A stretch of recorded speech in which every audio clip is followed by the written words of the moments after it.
गांव में रहने वाली एक नौजवान लड़की अपनी बार बार सोचने की आदत से परेशान थी। अगर उसको कोई कुछ कह देता या उसके साथ कुछ बुरा हो जाता तो वो बस उसी एक घटना के बारे में पूरा दिन सोचती रहती। वही बात उसके दिमाग में हर समय घूमती रहती। फिर या तो वो अपने साथ हुई घटना के लिए अपनी किस्मत को कोसती रहती या मन ही मन उस इंसान से बदला लेने के लिए सोचती रहती जिसने उसके साथ कुछ गलत किया था या उसको कुछ कह दिया था। हर समय यही ख्याली पुलाव उसके दिमाग में घूमते रहते। अपनी इसी खराब आदत की वजह से ना तो किसी के साथ उसके अच्छे संबंध ही थे, ना ही वह किसी काम को सही तरीके से कर पाती थी और वह हर समय तनाव और मानसिक अशांति की स्थिति में रहती। उसकी ऐसी हालत को देखकर उसकी एक दोस्त ने उसको सलाह दी कि हमारे गांव के पास जो आश्रम है वहाँ एक साधु आकर ठहरे हैं। तुमको उनसे एक बार ज़रूर मिलना चाहिए। हो सकता है तुम्हारी समस्या का समाधान ही मिल जाए।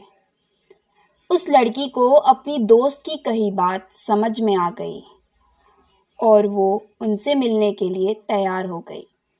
अगली सुबह होते ही वो दोनों आश्रम की ओर जाने लगी। वहाँ पहुँचने पर उन्हें वो साधु बैठे नजर आए। उन दोनों ने उनको प्रणाम किया। साधु महाराज ने उन दोनों को बैठने का इशारा किया। तब साधु महाराज के पूछने पर लड़की ने अपनी सारी समस्या उनको सुना दी। वो साधु उसकी समस्या समझ चुके थे और वो उसको समझाने का तरीका भी जानते थे। उन्होंने उस लड़की को बुलाया और कहा, बेटा, मानो अगर तुम्हारे पास 86,400 रुपये हैं और उसमें से कुछ रुपए खो जाएं, तो क्या तुम बाकी बचे हुए रुपयों को भी यूं ही खो दोगी या उनका प्रयोग करोगी? लड़की ने तुरंत जवाब दिया, नहीं, मैं बाकी रुपयों का प्रयोग करूंगी। उसका सही उत्तर सुनकर साधु ने उसको समझाया कि बेटा, ठीक उसी तरह हमारे पूरे दिन में हमारे पास 86,400 सेकंड होते हैं।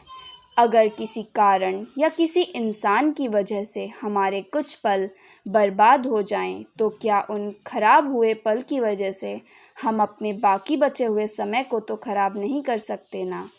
या उस चीज़ को बार बार सोचने से वो खोए हुए पल वापस आ सकते हैं? उस लड़की को अब बात समझ आ गई थी। ठीक उसी तरह अगर हम अपने अतीत को लेकर वर्तमान पर ध्यान नहीं देंगे तो उसका दुष्प्रभाव हमारे भविष्य पर होगा। अतीत हमको सिखाता है कि जो गलतियां हो गई हैं उनसे सीख लेनी चाहिए ताकि वो जीवन में फिर से ना दोहराई जाएं और उन बीत गई बातों को भूलकर जीवन में आगे बढ़ना चाहिए। धन्यवाद।